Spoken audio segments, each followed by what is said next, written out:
Test, test, test, test, test. All right, I think I got this thing working here. Just give me 1 second.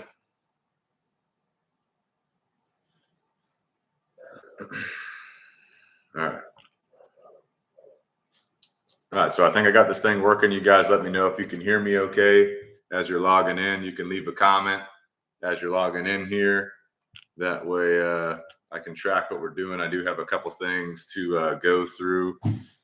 First of all, just wanted to say thank you guys for watching the dog body language YouTube video. We got a lot of good feedback on that video. So today, just going to go through that video a little bit, some of the feedback, and then provide some supplemental information. And then if you guys have specific questions that you want to ask, please ask those questions. All right. So again, just reviewing some of the feedback from the dog body language video. Hopefully you guys found that thing useful. So with that being said, just want to go through a couple comments from the video. First of all, one person commented, it's Barbara Holmes 9694. She says that the video is an excellent review of dog body language. And she says that most dog owners are unaware of their dog's body language or their dog's behavior, forcing greets with other dogs in a public place. It kills her to watch owners go from dog to dog when the dog reacts with a little scuffle and they dismiss it and laugh. And so that brings up a good point, forcing interactions between our dogs, right? So if our dogs are showing us a body language signal that they are uncomfortable, or showing us a body language signal that they don't necessarily want to be greeted by another dog or meet with another dog, that is something that we need to take into account. And that means that we have to understand our dog's body language and what they're communicating. So for example, if I'm walking down the street with my dog and I see another dog walking down the street, and maybe I'm the kind of person, I'm like, hey, I want my dog to go meet that other dog, right? First of all, I want to assess my personal dog's body language and see how comfortable they are. So if they've got their tail tucked, if they've got their ears back, if they've got their head lowered, all of these are indications that my dog is actually uncomfortable. And I would not necessarily want to force a interaction between my dog and this other dog when this type of body language is being shown. So paying attention to that. If my dog's tail is horizontal to the ground, if my dog's tail is wagging back and forth and their butt is wagging back and forth at the same time, those are going to be the biggest indicators that my dog is friendly and open to an interaction. However, you also need to look at this other dog, because the other person that wants their dog to meet your dog may or may not actually understand their own dog's language, right? So look at the other dog, see if you see any indications that could tell you that this could potentially not be an ideal interaction. So look at that dog's tail. That's the first thing I'm looking at. If the tail's up, I know that dog is feeling more dominant, more confident. If that tail is down, that tells me that dog is feeling, more nervous, more insecure at that time. If I see a tail that's up or a tail that's down, I'm probably not going to go ahead and try to do an interaction with that dog. If I see that dog's tail horizontal to the ground, especially if it's wagging back and forth and the butt is wagging, again, that tells me that dog is potentially more friendly, more open to an interaction. Some other things that you might see when you're meeting dogs out on the street could be, like a play bow. I'm sure you've seen that, where the dog's front end comes down and the rear stays up. That's like an invitation to play. So just keep that in mind. So really appreciate that comment from Barbara on the video on YouTube, bringing that up. All right. Someone else commented their handle is a little bit of everything, but they commented that this is the best breakdown of dog language they've ever seen. And so we try to make, our breakdowns pretty simple and easy to understand. So definitely appreciate that feedback. And you may hear some dogs barking in the background. We do have dogs in training, and my own dog Bane is hanging out with me off to the side here. All right, we have another comment from someone whose handle is Learning to Know.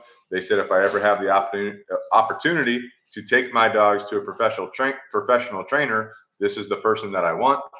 And we do appreciate that comment, and we do appreciate everybody that we get to work with. It's a big deal to us, so thank you for that. All right, this one was a very interesting comment. It was by someone whose handle is the Expandable Truth. It seems like they're from the UK. And so I'm not going to read the whole thing to you guys. You can go to the video on YouTube and read the comment if you want to. But he basically says that his dog's been an ass over time. He's worked with other trainers. And what happens is that his dog is giving off what they feel like is friendly vibes, neutral tail, neutral ears, etc. Then all of a sudden, he'll try to bite. And he said he hasn't bitten anyone yet, thank God, because the owner apparently is able to detect the millisecond signal that his dog is giving him, right? And able to intervene. He says that trainers with years of experience can't understand what's going on. He's done e-collar work along with some of the recommendations that we provide on our channel, and Larry Cron and Shield Canine. He said great videos from everybody. So I commented back to him on YouTube, and then he left another comment with more information. And he said, it's difficult to video, because I did ask in my comment, I was like, hey, if you can video this, send me a video so I can look at it. He said, it's difficult to video because it happens sporadically. He's trusted in our family group, which I assume means that in the family and in the friend group, the close group, there's no problems. He said, outside of that, he knows and is familiar with, outside of people that he knows and is familiar with, he has an unreliable temperament. He will initiate the contact by going over to the person, relaxed body language. He can be fine most times, then all of a sudden it will change. In a millisecond, he will give the side eye and then bark. He'll try and bite. If you don't know what you're looking for, he would have bitten someone. Trainers can't understand what is triggering it, and he's even gone for them, the trainers, during sessions. We manage it by muzzling him when we are around crowds, and we continue to work with him to try and get to the cause. So this comment, this series of comments was very important to me personally, because this is what I struggled with my own dog, Bane. If you've listened to our podcast, Pack Talk podcast, you might have heard me talk about him before. But basically, Bane had some of the same issues. He would walk up to somebody, sometimes give what you would think would be potentially friendly vibes, especially if a dog is walking up on somebody like they want to get pet. And that's what the person thinks. The person thinks that the dog wants to get pet. So the dog walks up, you think that they want to get pet, and then all of a sudden, boom, they come out, they're going for your face, right? So not a good situation to be in. Very stressful for the dog owner. So I don't know about this guy's dog. The handle is the Expandable Truth. I don't know about his dog in particular, but what I found to be my case with my dog Bane is that there was a dominance issue. There was a pack order issue, right? So what I had to do was really dive into eye contact drills with my dog, hand feeding my dog to try and restructure the way that his brain was working in regards to like the way that he respected me, the way that he interacted with people around him. So it must have been 3 months. 3 months I fed him all of his meals out of my hand. I focused on eye contact drills.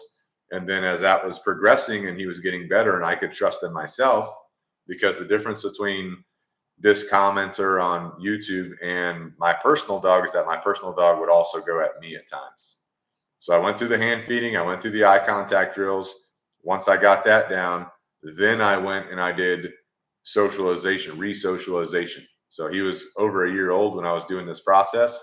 So I went back to the basics and I acted like he had zero training, zero socialization, and I rebuilt all of his socialization, right?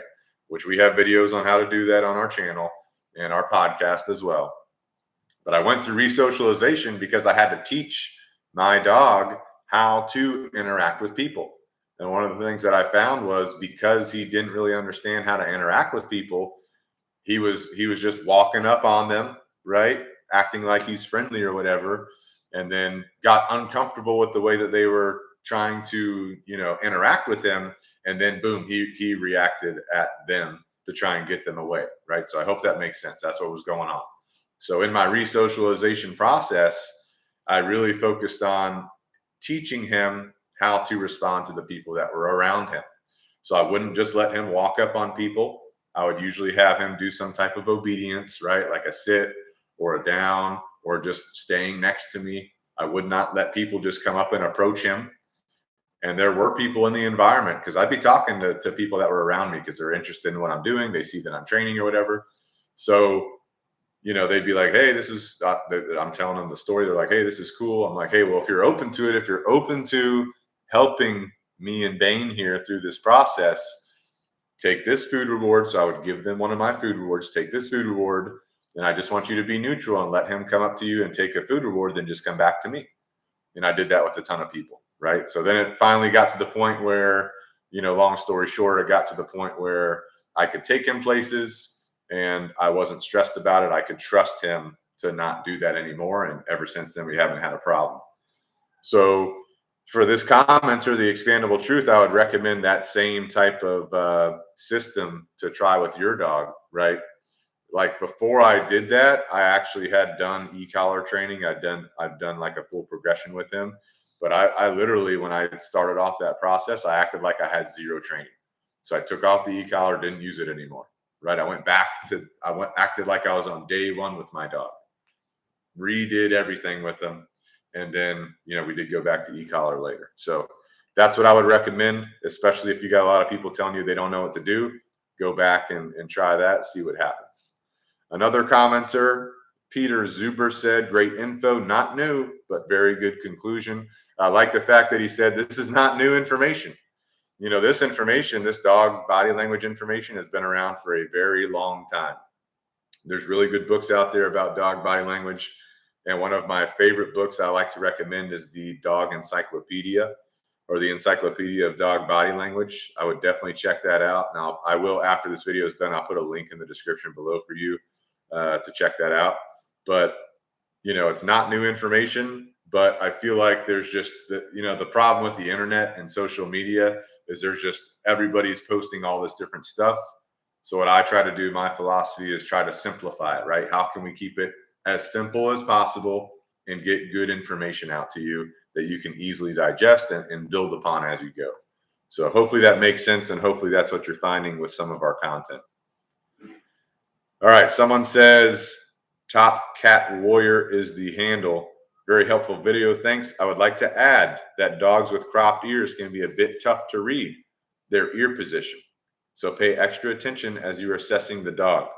One of my rescues is a bulldog mix whose ears are cropped quite short, and it can be a challenge at times if I am not close to her to see them clearly. And I thought that was a great point to make, because we did talk in the video about dock tails. Dogs that have dock tails, that can be something you have to think about and read a little bit differently. I did not mention in the video about ears, so I'm glad that this person brought it up. But you're completely right. Cropped ears are one of those things that you have to pay attention to a little bit differently.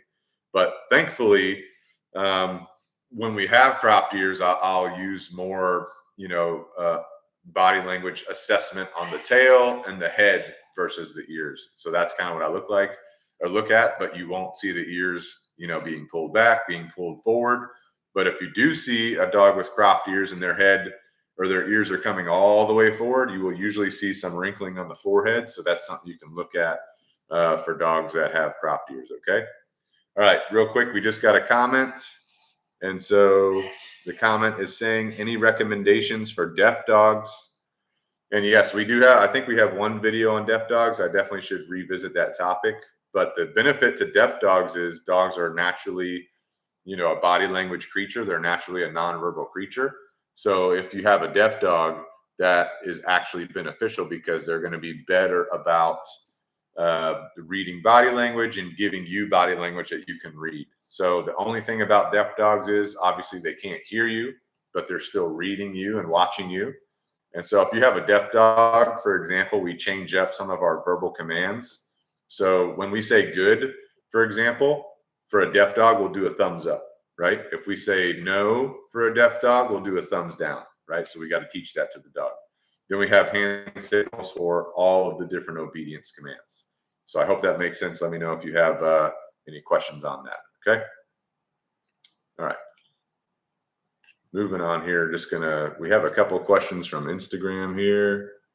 Can you talk more about the socialization aspect of handling people on the streets, food rewards? Yeah, so revisiting my discussion on what I was doing with my own dog Bane about, re-socializing him.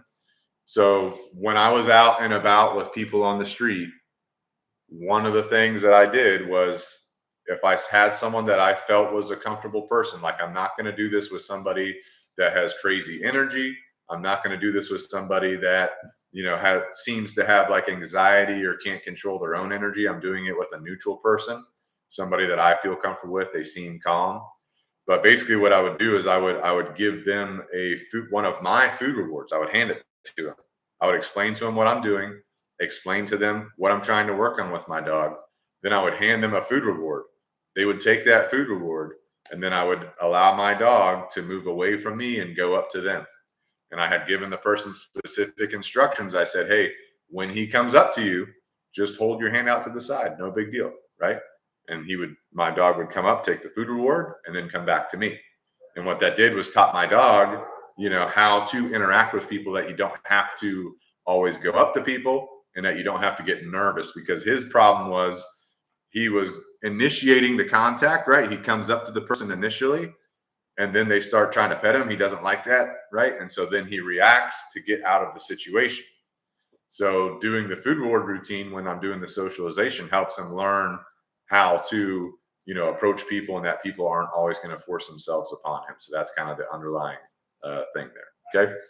All right. Another question from the Instagram side of the house. We have a 16-week black lab. Training is going well. He nips my daughters a lot when they play. So for that, I would go to our YouTube video on how to stop puppy biting, which I'll put in the link in the description below. But for this live, I do want to focus on dog body language. All right. So going back to some of the comments from the original dog body language YouTube video, reviewing some more of those. And again, if you guys hear dogs barking in the background, I'm a dog trainer, so we do have dogs here. My team's working right now. So that's why you're going to hear some dogs in the background. All right. Another comment on YouTube. Renee Wagner 1383 is the handle. I think sometimes people need to remind themselves it depends on the breed of the dog as well. As dogs get older, they're not always going to be patient with people, and especially children. I had Jack Russells, and they're not really good with toddlers. And I had 4 of them at one time, the mother and the offspring. And if a toddler came over to my house, they all went to another room. And the reason is because a toddler is unsure of the dog's mind. They sometimes want to poke dogs in the eyes or pull at their tails, blah, blah, blah.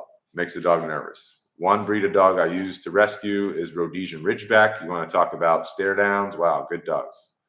All right, so I thought this comment was pretty interesting because she talks about dogs and kids, and then she talks about dogs with or dogs as they age, right? Dogs as they age. So as dogs get older, right, they will change some of their tendencies, right? You might see them be less comfortable with kids. You might see them be more comfortable with kids. So I hope that makes sense. So that is something you want to pay attention to, that as your dog gets older, just because it was good with kids when it was young doesn't mean it will be good with kids when it's older, because their preferences will change and their comfortability level will change as well. So just keep that in mind. All right. I thought that was a good point to bring up. So again, as they age, their language might change a little bit. They'll tell you what they're comfortable with and not. All right, the last comment I'm going to go through before I go through some of the things I wanted to talk about, just as an add-on to the dog body language video that we did on YouTube. This comment I thought was very interesting. It's from Mermaid Tales. I think that's how you say that, is the handle. This person said, I was hoping you'd talk about vocalizations too. My dog is a 4-year-old female border collie. She has cerebral hypoplasia, meaning she is easy to knock over, especially by hyper dogs, out of control dogs. Every time we see a dog approach us on the trails, her tail is low. Her head is low. Tail is neutral. Ears are back. And she makes a subtle ooh, ooh sound. It's as if to say she wants no harm because it's not easy for her to defend herself. If the other dog is chill, the meeting lasts about 3 seconds and she continues on her walk if nothing happened. I'm guessing this is insecurity. What is this take on this? So I did respond to her comments on YouTube, but I did kind of break down. I did want to add some more information about vocalizations that I'll go through with you guys in just a second. Just got another comment on YouTube here. I want to make sure I can read real quick. JM says, keeps me wondering why my dog keeps on hyper focusing on cars during the night, especially with them headlights, then like run after them, but circling onto me instead. So JM, if I understand your comment from if I'm reading it correctly, you have a dog that hyper focuses on cars, especially at nighttime with the headlights, runs after them, but then circles onto you. So I don't know if that means they're circling back to react at you or just circling you. But generally a dog that's chasing or hyper focusing cars, that starts off as a prey drive, and then that becomes a conditioned response to the car. So what you would want to do is anytime this is happening, begin to change your dog's association to how to respond to cars or how to react at cars, right? So instead of letting your dog like hyper focus, like one thing I always tell the people that we have the pleasure of working with in our training, the dog staring at the car, I always tell them redirect the dog off the car. So I'll use the leash and I'll just kind of walk a different way. I'll also do eye contact drills to help rebuild that dog's focus away from the car. But generally that's focused on it starts off as a prey drive. Okay. All right. Looks like we have another comment on YouTube. Hey, yes, this is me, Border Collie with CH. I also want to send a video as an example, but I can't seem to find it just yet. All right. So hopefully I have your handle right, Mermaid Tails. Okay. Yeah. So I really liked your comment. Hopefully you got my comment back. But if you can find a video, please email that over to me or send it on one of the social messaging channels, whatever is going to be easier for you. But I really like your comment because it brings up a good aspect of the vocalization, which I didn't really focus on in the video itself. So that's why I thought this was very important to do. Specifically, your comment made me think about doing this live. But yeah, I think you're right. I think it is like a nervousness or an insecurity because, she's kind of anxious about the approach from the other dog, especially if she has a history of getting knocked over, if it's a more hyper dog or a more anxious dog, right? So if she has a history of that, right now she's kind of anxious about that potential interaction during that, which is why she'd be making that vocalization. So I did get a little list of vocalizations that I want to talk through real quick, and I'll see if I can add this to like a description after this video is over. But here's some of the main vocalizations that dogs will give you, right? So I kind of broke this down based on the generality of what they're feeling.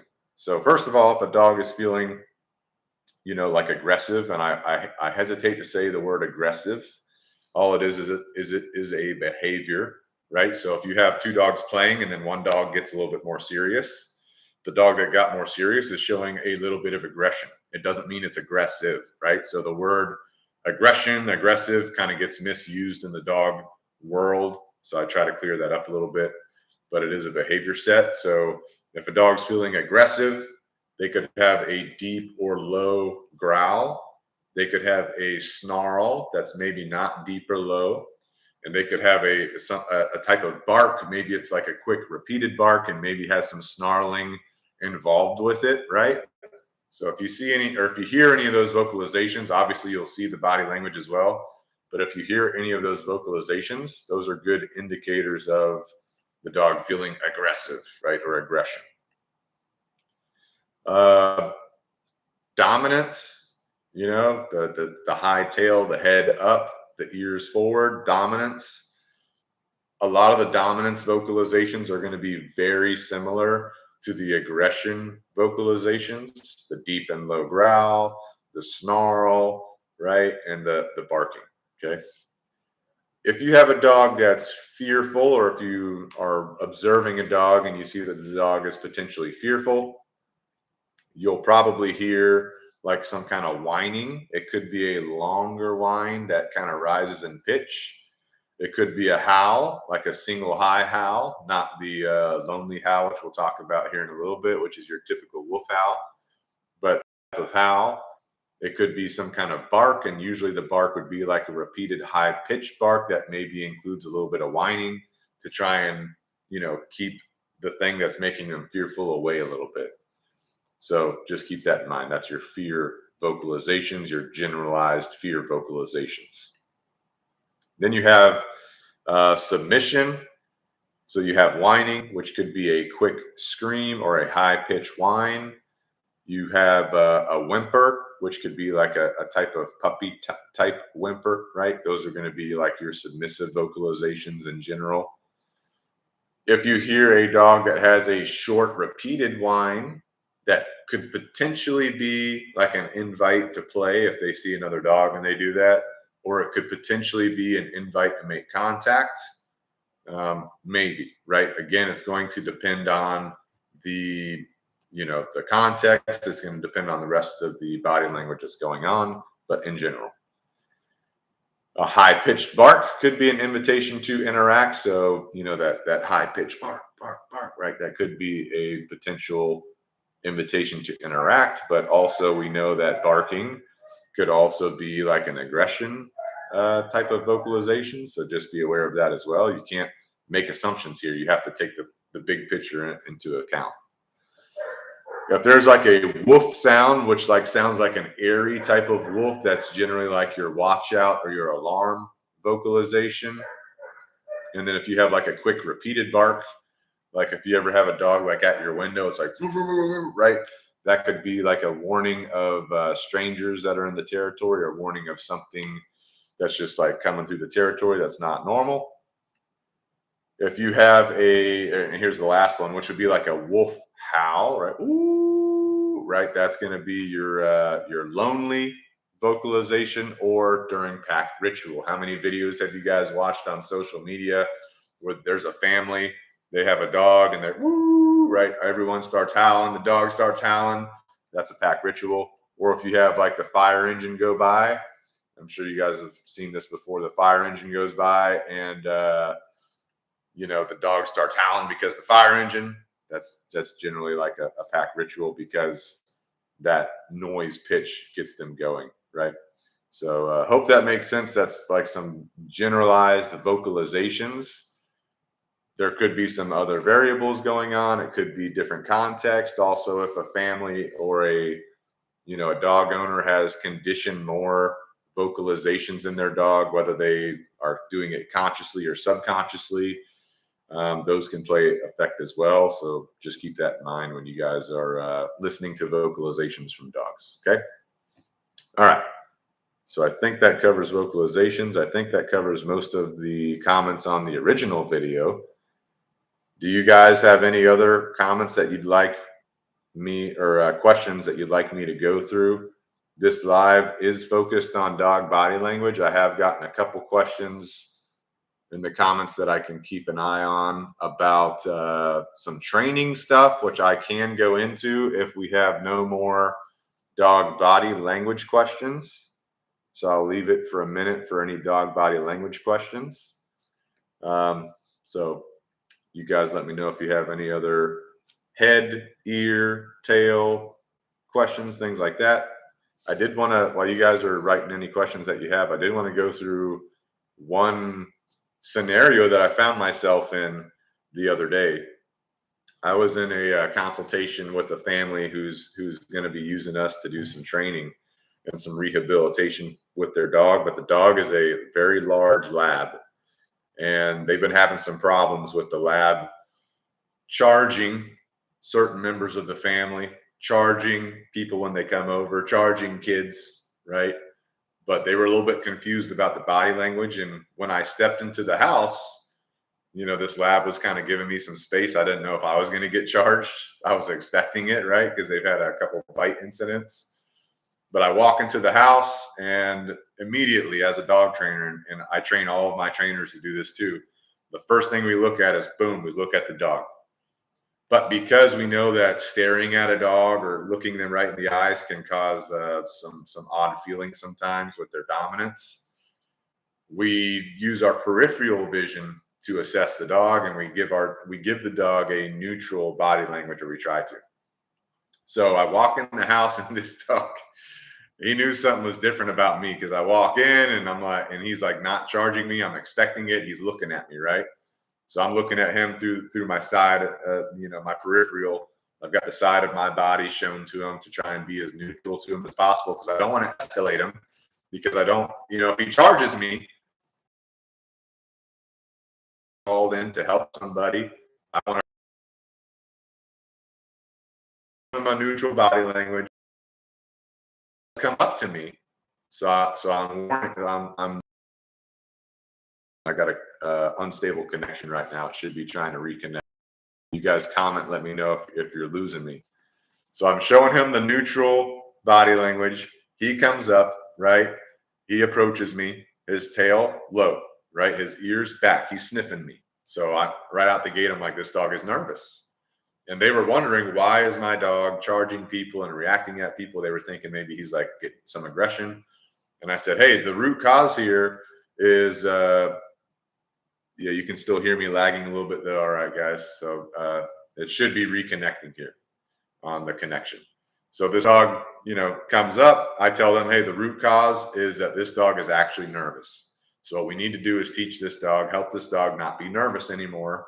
So I told them about the program. I told them, what would make this dog not train. So they're deciding to move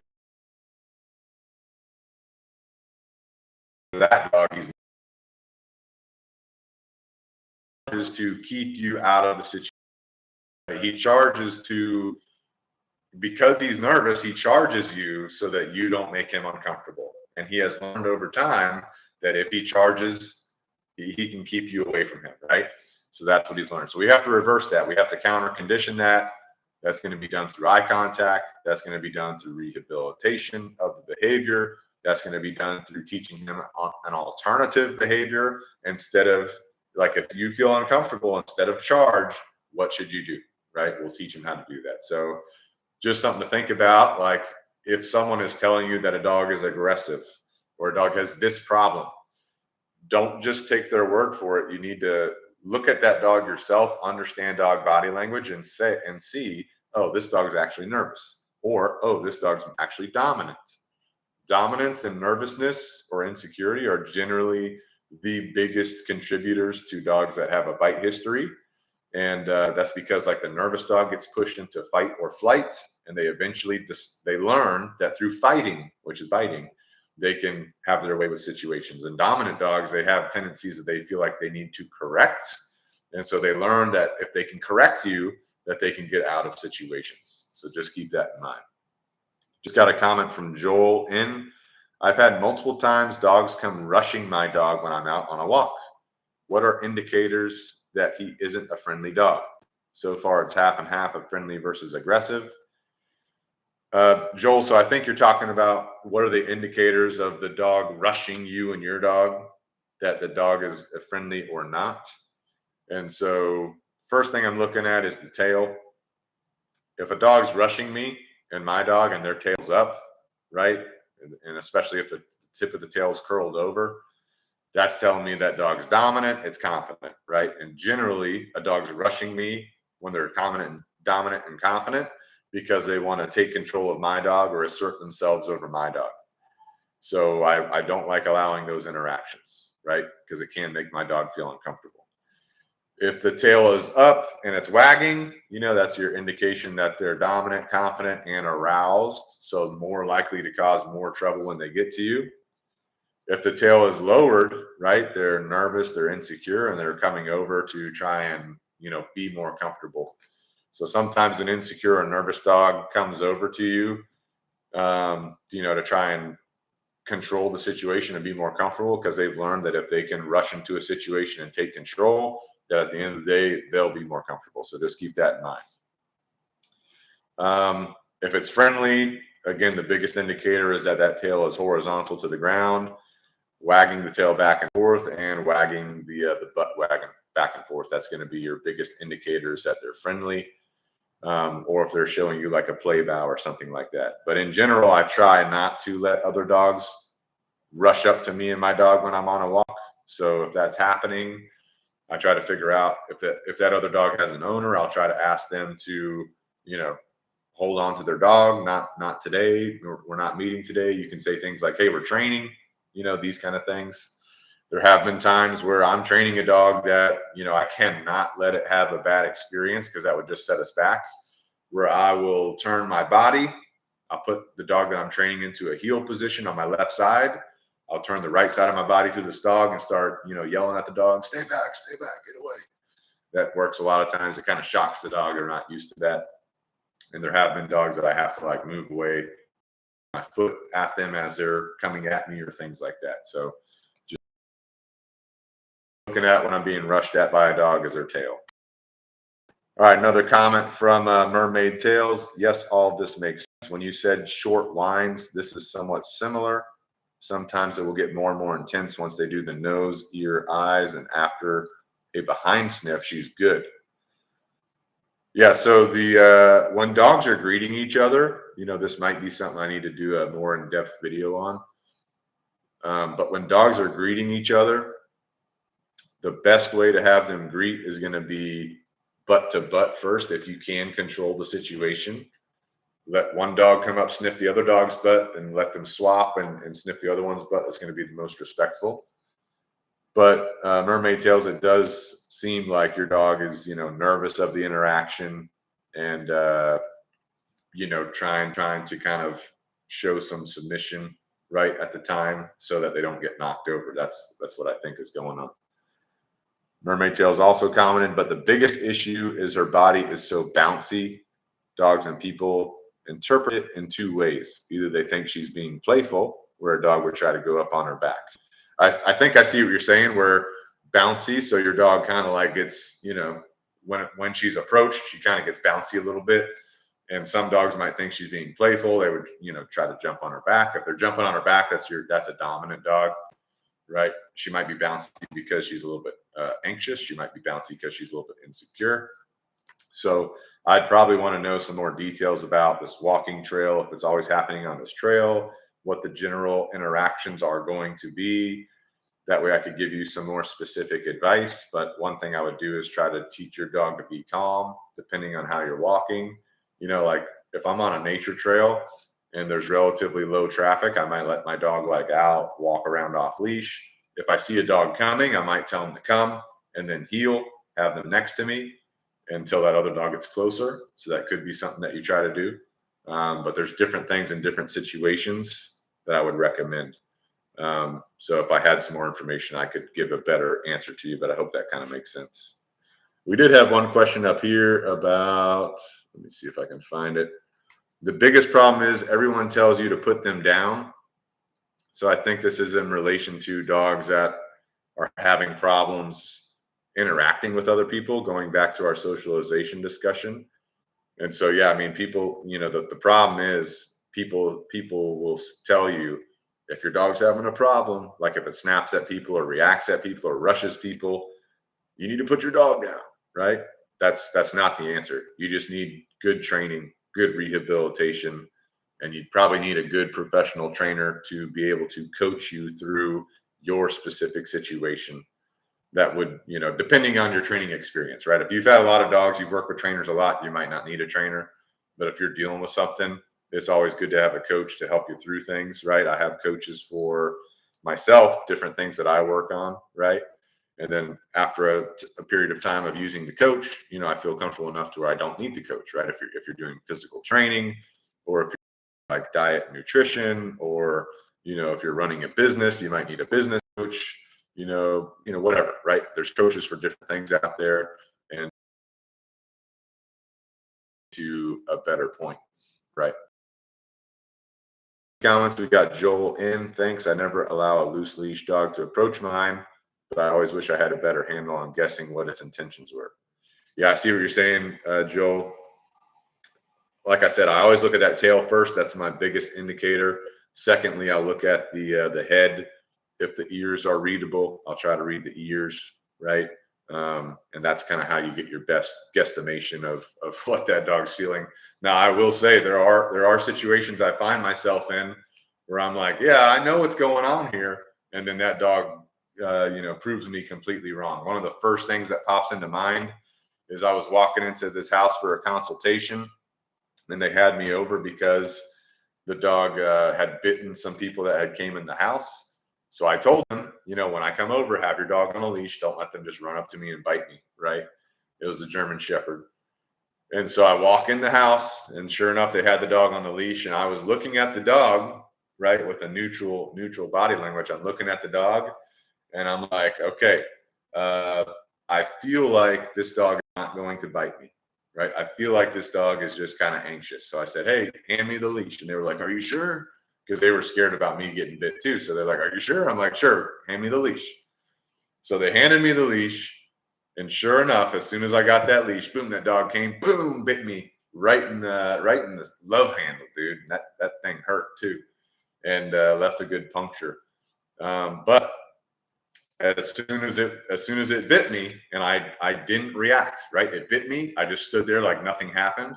It just laid down next to me because it's used to biting, right, to get it out of an uncomfortable situation. And usually when it bites, the person that it bites responds a certain way, like, screams, runs away, right? But it bit me. There was no response. So the dog's like, all right, well, I guess I'll just lay here. So the dog laid down, right? So we ended up training that dog. It did a 6-week board and train program with us, learned the socialization bit, how to interpret things and all that. But that's just one of those situations. And so I'm reading the dog, and I'm like, okay,